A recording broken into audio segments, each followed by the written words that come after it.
ನಮಸ್ಕಾರ ವೀಕ್ಷಕರೇ. ಇವತ್ತಿನ ಕತೆ ಸ್ವಲ್ಪ ವಿಭಿನ್ನವಾಗಿದೆ. ಇದು ಪ್ರೀತಿಯ ಕಥೆಯಲ್ಲ, ಆದರೆ ಸಂಬಂಧಗಳ ಆಳವಾದ ತಿರುವುಗಳನ್ನು ಒಳಗೊಂಡಿದೆ. ತಂದೆ ಮತ್ತು ಅಳಿಯನ ನಡುವಿನ ಒಂದು ಸೂಕ್ಷ್ಮವಾದ ಆಕರ್ಷಣೆಯ ಕತೆ ಇದು. ಬನ್ನಿ ಕತೆಯನ್ನು ಕೇಳೋಣ. ರೇವತಿ ಮಗಳ ಮದುವೆ ಮುಗಿಸಿ ಮನೆಗೆ ಬಂದಾಗ ಮನಸ್ಸಿಗೆ ಸಮಾಧಾನವಿರಲಿಲ್ಲ. ಮದುವೆ ಅದ್ದೂರಿಯಾಗಿ ನೆರವೇರಿತು. ಬಂಧು ಬಳಗದವರೆಲ್ಲ ಸಂತೋಷದಿಂದ ಭಾಗವಹಿಸಿದ್ದರು. ಆದರೆ ರೇವತಿಗೆ ಮಾತ್ರ ಮಗಳು ಖುಷಿಯಾಗಿರುವಂತೆ ಕಾಣಲಿಲ್ಲ. ಅಳಿಯ ಸೂರ್ಯ ನೋಡಲು ಗಂಡಸಾಗಿದ್ದರೂ ಅವನ ಕಣ್ಣಲ್ಲಿ ಏನೋ ಒಂದು ಬಗೆಯ ಬೇಸರ ಎದ್ದು ಕಾಣುತ್ತಿತ್ತು. ಕೆಲವು ದಿನಗಳ ನಂತರ ರೇವತಿ ಮಗಳ ಮನೆಗೆ ಹೋದಳು. ಸೊಸೆ ಲತಾ ಅಡುಗೆ ಮನೆಯಲ್ಲಿ ಕೆಲಸ ಮಾಡುತ್ತಿದ್ದಳು. ರೇವತಿ ಹೋಗಿ ಮಾತನಾಡಿಸಿದಳು. ಏನಮ್ಮ ಲತಾ, ಚೆನ್ನಾಗಿದ್ದೀಯಾ? ಸೂರ್ಯ ಎಲ್ಲಿ?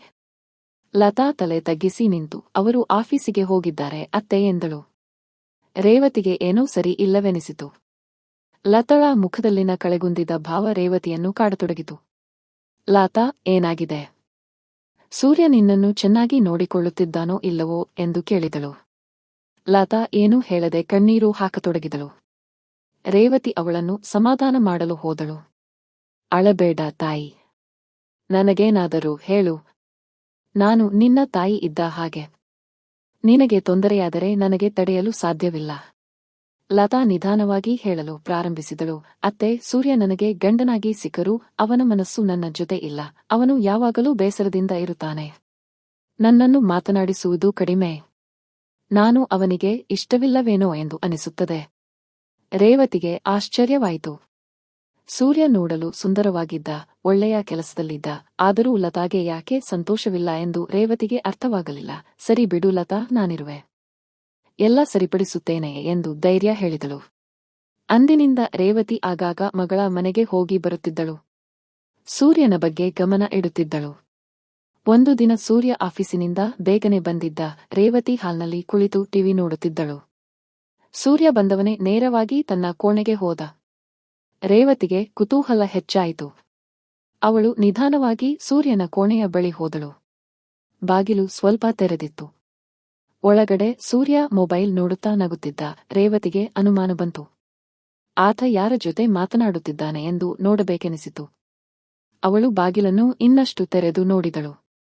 ಸೂರ್ಯ ಮೊಬೈಲ್ನಲ್ಲಿ ಸೆಲ್ಫಿ ತೆಗೆಯುತ್ತಿದ್ದ. ಅವನು ನಾನಾ ರೀತಿಯ ಪೋಸ್ ಕೊಟ್ಟು ತನ್ನನ್ನು ತಾನೇ ನೋಡಿಕೊಂಡು ಖುಷಿಪಡುತ್ತಿದ್ದ. ರೇವತಿಗೆ ಆಶ್ಚರ್ಯವಾಯಿತು. ಗಂಡಸಾಗಿ ಹೀಗೆಲ್ಲ ಮಾಡಿಕೊಳ್ಳುತ್ತಾನಲ್ಲ ಎಂದು ಆಶ್ಚರ್ಯವಾಯಿತು. ರೇವತಿ ಕೋಣೆಗೆ ಹೋದಳು. ಏನಪ್ಪ ಸೂರ್ಯ, ಏನು ಮಾಡುತ್ತಿದ್ದೆ ಎಂದು ಕೇಳಿದಳು. ಸೂರ್ಯ ಗಾಬರಿಯಿಂದ ಮೊಬೈಲ್ ಬಚ್ಚಿಟ್ಟುಕೊಂಡು, ಏನಿಲ್ಲ ಅತ್ತೆ, ಆಫೀಸಿನ ಕೆಲಸವಿತ್ತು ಎಂದು ಸುಳ್ಳು ಹೇಳಿದ. ಆದರೆ ರೇವತಿಗೆ ಸೂರ್ಯನ ವರ್ತನೆ ಅನುಮಾನಾಸ್ಪದವಾಗಿ ಕಂಡಿತು. ಅಂದಿನಿಂದ ರೇವತಿ ಸೂರ್ಯನ ಮೇಲೆ ಕಣ್ಣಿಟ್ಟಳು. ಅವನ ಚಲನವಲನಗಳನ್ನು ಗಮನಿಸುತ್ತಿದ್ದಳು. ಸೂರ್ಯ ಕೆಲಸಕ್ಕೆಂದು ಹೋದ ಮೇಲೆ ರೇವತಿ ಅವನ ಕೋಣೆಗೆ ಹೋಗಿ ನೋಡುತ್ತಿದ್ದಳು.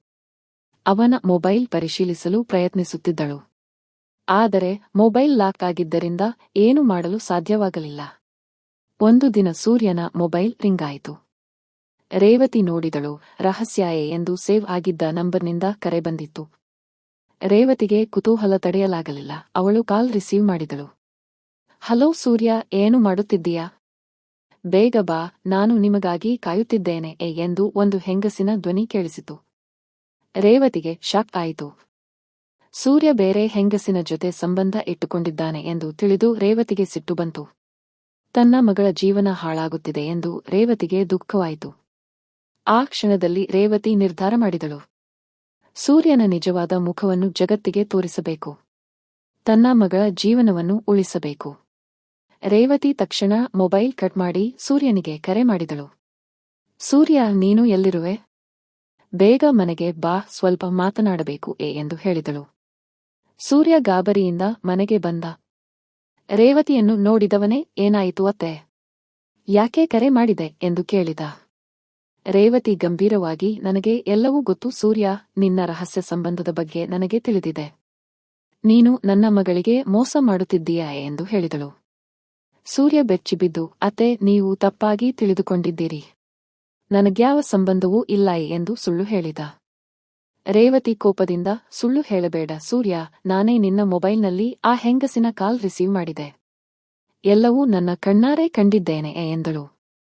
ಸೂರ್ಯ ಹೆದರಿ ರೇವತಿಯ ಕಾಲಿಗೆ ಬಿದ್ದು, ನನ್ನನ್ನು ಕ್ಷಮಿಸಿ ಅತ್ತೆ. ನಾನು ತಪ್ಪು ಮಾಡಿದ್ದೇನೆ. ಇನ್ಮೇಲೆ ಹೀಗೆ ಮಾಡುವುದಿಲ್ಲ ಎಂದು ಬೇಡಿಕೊಂಡ. ರೇವತಿಗೆ ಮರುಕ ಉಂಟಾಯಿತು. ಆದರೆ ತನ್ನ ಮಗಳ ಭವಿಷ್ಯದ ಬಗ್ಗೆ ಆಲೋಚಿಸಿದಾಗ ಕಠಿಣ ನಿರ್ಧಾರ ತೆಗೆದುಕೊಳ್ಳುವುದು ಅನಿವಾರ್ಯವೆಂದು ಅರಿವಾಯಿತು. ನೋಡು ಸೂರ್ಯ, ನೀನು ಲತಾಗೆ ಸತ್ಯ ಹೇಳಬೇಕು. ಇಲ್ಲದಿದ್ದರೆ ನಾನೇ ಎಲ್ಲವನ್ನೂ ಹೇಳುತ್ತೇನೆ ಎಂದು ಎಚ್ಚರಿಸಿದಳು. ಸೂರ್ಯ ಒಪ್ಪಿಕೊಂಡ. ಅಂದು ರಾತ್ರಿ ಸೂರ್ಯ ಲತಾ ಜೊತೆ ಮಾತನಾಡಿದ. ತನ್ನ ತಪ್ಪನ್ನು ಒಪ್ಪಿಕೊಂಡ. ಲತಾಗೆ ದುಃಖವಾಯಿತು, ಆದರೆ ಅವಳು ಸೂರ್ಯನನ್ನು ಕ್ಷಮಿಸಿದಳು. ಆದರೆ ರೇವತಿಗೆ ಸಮಾಧಾನವಿರಲಿಲ್ಲ. ಸೂರ್ಯನ ಬಗ್ಗೆ ಅನುಮಾನ ಇದ್ದೇ ಇತ್ತು. ಅವಳು ಸೂರ್ಯನನ್ನು ಗಮನಿಸುತ್ತಲೇ ಇದ್ದಳು. ಒಂದು ದಿನ ರೇವತಿ ಸೂರ್ಯನ ಕೋಣೆಯಲ್ಲಿ ಒಂದು ಡೈರಿಯನ್ನು ಕಂಡಳು. ಆ ಡೈರಿಯಲ್ಲಿ ಸೂರ್ಯ ತನ್ನ ಗುಪ್ತ ಆಸೆಗಳನ್ನು, ಭಾವನೆಗಳನ್ನು ಬರೆದುಕೊಂಡಿದ್ದ. ಅದನ್ನು ಓದಿದ ರೇವತಿಗೆ ಆಶ್ಚರ್ಯವಾಯಿತು. ಸೂರ್ಯ ತಾನು ಗಂಡಸಾಗಿ ಹುಟ್ಟಿದ್ದಕ್ಕೆ ಬೇಸರ ವ್ಯಕ್ತಪಡಿಸಿದ್ದ, ತಾನು ಹೆಂಗಸಾಗಿದ್ದರೆ ಚೆನ್ನಾಗಿರುತ್ತಿತ್ತು ಎಂದು ಬರೆದಿದ್ದ, ತನ್ನನ್ನು ತಾನು ಹೆಂಗಸಿನಂತೆ ಅಲಂಕರಿಸಿಕೊಳ್ಳುವ ಆಸೆ ಇದೆಯೆಂದು ಹೇಳಿಕೊಂಡಿದ್ದ. ರೇವತಿಗೆ ಸೂರ್ಯನ ಬಗ್ಗೆ ಕನಿಕರ ಉಂಟಾಯಿತು. ಸೂರ್ಯನಿಗೆ ಸಹಾಯ ಮಾಡಬೇಕೆಂದು ನಿರ್ಧರಿಸಿದಳು. ರೇವತಿ ಸೂರ್ಯನಿಗೆ ಮನೋವೈದ್ಯರನ್ನು ಭೇಟಿ ಮಾಡಲು ಸಲಹೆ ನೀಡಿದಳು. ಸೂರ್ಯ ಮೊದಲು ಒಪ್ಪಲಿಲ್ಲ, ಆದರೆ ರೇವತಿ ಒತ್ತಾಯಿಸಿದ್ದರಿಂದ ವೈದ್ಯರ ಬಳಿ ಹೋಗಲು ತಯಾರಾದ. ಮನೋವೈದ್ಯರು ಸೂರ್ಯನಿಗೆ ಸಮಾಧಾನ ಹೇಳಿದರು. ಅವನ ಸಮಸ್ಯೆಯನ್ನು ಅರ್ಥ ಮಾಡಿಕೊಂಡರು. ಸೂರ್ಯನಿಗೆ ಕೌನ್ಸೆಲಿಂಗ್ ನೀಡಿದರು. ನಿಧಾನವಾಗಿ ಸೂರ್ಯ ತನ್ನ ಭಾವನೆಗಳನ್ನು ಅರ್ಥ ಮಾಡಿಕೊಳ್ಳಲು ಪ್ರಾರಂಭಿಸಿದ. ರೇವತಿ ಸೂರ್ಯನಿಗೆ ಬೆಂಬಲ ನೀಡಿದಳು. ಅವನಿಗೆ ಧೈರ್ಯ ತುಂಬಿದಳು. ಸೂರ್ಯ ತನ್ನ ನಿಜವಾದ ಸ್ವರೂಪವನ್ನು ಅರಿತುಕೊಂಡ. ತಾನು ಹೆಂಗಸಾಗಬೇಕೆಂಬ ಆಸೆಯನ್ನು ಬಿಟ್ಟು ಗಂಡಸಾಗಿಯೇ ಬದುಕಲು ನಿರ್ಧರಿಸಿದ. ಸೂರ್ಯ ಮತ್ತು ಲತಾ ಮತ್ತೆ ಒಂದಾದರು. ಅವರ ಜೀವನದಲ್ಲಿ ಸಂತೋಷ ಮರಳಿತು. ರೇವತಿ ತನ್ನ ಮಗಳ ಜೀವನವನ್ನು ಉಳಿಸಿದಳು. ಆದರೆ ರೇವತಿ ಮತ್ತು ಸೂರ್ಯನ ನಡುವಿನ ಸಂಬಂಧ ಬದಲಾಯಿತು. ಅವರಿಬ್ಬರ ನಡುವೆ ಒಂದು ರೀತಿಯ ಗೌರವ, ತಿಳುವಳಿಕೆ ಬೆಳೆಯಿತು. ರೇವತಿ ಸೂರ್ಯನಿಗೆ ತಾಯಿಯಂತೆ ಮಾರ್ಗದರ್ಶನ ನೀಡಿದಳು. ಸೂರ್ಯ ರೇವತಿಯನ್ನು ತನ್ನ ತಾಯಿಯಂತೆ ನೋಡಿಕೊಂಡ. ಒಂದು ದಿನ ಸೂರ್ಯ ರೇವತಿಗೆ, ಅತ್ತೆ, ನೀವು ನನ್ನ ಜೀವನದಲ್ಲಿ ಬಂದಿದ್ದು ನನ್ನ ಅದೃಷ್ಟ. ನೀವು ನನಗೆ ಸಹಾಯ ಮಾಡದಿದ್ದರೆ ನನ್ನ ಜೀವನ ಏನಾಗುತ್ತಿತ್ತೋ ಗೊತ್ತಿಲ್ಲ ಎಂದು ಹೇಳಿದ. ರೇವತಿ ನಗುತ್ತಾ, ಸೂರ್ಯ, ನಾವೆಲ್ಲರೂ ಒಂದೇ ಕುಟುಂಬ. ಕಷ್ಟದಲ್ಲಿ ಒಬ್ಬರಿಗೊಬ್ಬರು ಸಹಾಯ ಮಾಡುವುದು ನಮ್ಮ ಕರ್ತವ್ಯ ಎಂದಳು. ಹೀಗೆ ರೇವತಿ ತನ್ನ ಮಗಳ ಸಂಸಾರವನ್ನು ಉಳಿಸಿದಳು. ಸಮಾಜದಲ್ಲಿ ನಡೆಯುವ ವಿಚಿತ್ರ ಸಂಬಂಧಗಳ ಬಗ್ಗೆ ಬೆಳಕು ಚೆಲ್ಲಿದಳು. ಕೆಲವು ವರ್ಷಗಳ ನಂತರ ರೇವತಿ ವೃದ್ಧಾಪ್ಯದಿಂದ ಹಾಸಿಗೆ ಹಿಡಿದಳು. ಲತಾ ಮತ್ತು ಸೂರ್ಯ ಅವಳನ್ನು ಚೆನ್ನಾಗಿ ನೋಡಿಕೊಂಡರು. ಸೂರ್ಯ ರೇವತಿಗೆ ತನ್ನ ತಾಯಿಗಿಂತ ಹೆಚ್ಚಾಗಿ ಸೇವೆ ಮಾಡಿದ. ರೇವತಿ ಕೊನೆಯುಸಿರು ಎಳೆಯುವ ಮುನ್ನ ಲತಾ ಮತ್ತು ಸೂರ್ಯನನ್ನು ಕರೆದು, ನಾನು ಸಾಯುವ ಮುನ್ನ ನಿಮಗೆ ಒಂದು ವಿಷಯ ಹೇಳಬೇಕಿದೆ. ಸೂರ್ಯ ನನ್ನ ಮಗನಿದ್ದಂತೆ. ಅವನನ್ನು ಚೆನ್ನಾಗಿ ನೋಡಿಕೊಳ್ಳಿ ಎಂದು ಹೇಳಿ ಕಣ್ಮುಚ್ಚಿದಳು. ರೇವತಿಯ ಅಂತ್ಯಕ್ರಿಯೆ ಮುಗಿದ ಮೇಲೆ ಲತಾ ಮತ್ತು ಸೂರ್ಯ ಒಂಟಿಯಾಗಿ ಕುಳಿತು ಮಾತನಾಡಿದರು. ಸೂರ್ಯ ಲತಾಗೆ, ನಿಮ್ಮ ತಾಯಿ ನಿಜಕ್ಕೂ ಮಹಾನ್ ವ್ಯಕ್ತಿ. ಅವರು ನನ್ನ ಜೀವನವನ್ನು ಬದಲಾಯಿಸಿದರು. ನಾನು ಅವರಿಗೆ ಸದಾ ಋಣಿಯಾಗಿರುತ್ತೇನೆ ಎಂದು ಹೇಳಿದ. ಲತಾ ಕಣ್ಣೀರು ಹಾಕುತ್ತಾ, ಹೌದು ಅಮ್ಮ, ನನಗೆ ತಾಯಿಯೂ ಹೌದು, ಗೆಳತಿಯೂ ಹೌದು. ಅವರ ಪ್ರೀತಿ, ತ್ಯಾಗವನ್ನು ಎಂದಿಗೂ ಮರೆಯಲು ಸಾಧ್ಯವಿಲ್ಲ ಎಂದಳು. ಅಂದಿನಿಂದ ಲತಾ ಮತ್ತು ಸೂರ್ಯ ರೇವತಿಯ ನೆನಪಿನಲ್ಲಿ ಬದುಕಿದರು. ರೇವತಿ ಹಾಕಿಕೊಟ್ಟ ಮಾರ್ಗದಲ್ಲಿ ನಡೆಯುತ್ತಾ ಸಂತೋಷದಿಂದ ಜೀವನ ಸಾಗಿಸಿದರು. ಈ ಕತೆ ಕೇವಲ ಕಾಲ್ಪನಿಕ. ಯಾವುದೇ ವ್ಯಕ್ತಿ, ಘಟನೆ ಅಥವಾ ಸ್ಥಳಕ್ಕೆ ಹೋಲಿಕೆಯಿದ್ದಲ್ಲಿ ಅದು ಕೇವಲ ಕಾಕತಾಳೀಯ. ಈ ಕಥೆಯ ಉದ್ದೇಶ ಯಾರನ್ನೂ ನೋಯಿಸುವುದಲ್ಲ, ಕೇವಲ ಮನರಂಜನೆ ನೀಡುವುದು. ಇಂತಹ ಕಥೆಗಳ ಮೂಲಕ ನಾವು ಸಮಾಜದಲ್ಲಿನ ಸೂಕ್ಷ್ಮ ವಿಷಯಗಳ ಬಗ್ಗೆ ಚರ್ಚಿಸಲು ಪ್ರಯತ್ನಿಸುತ್ತೇವೆ. ನಿಮ್ಮ ಅಭಿಪ್ರಾಯಗಳನ್ನು ಕಮೆಂಟ್ ಬಾಕ್ಸ್ನಲ್ಲಿ ತಿಳಿಸಿ. ಧನ್ಯವಾದಗಳು.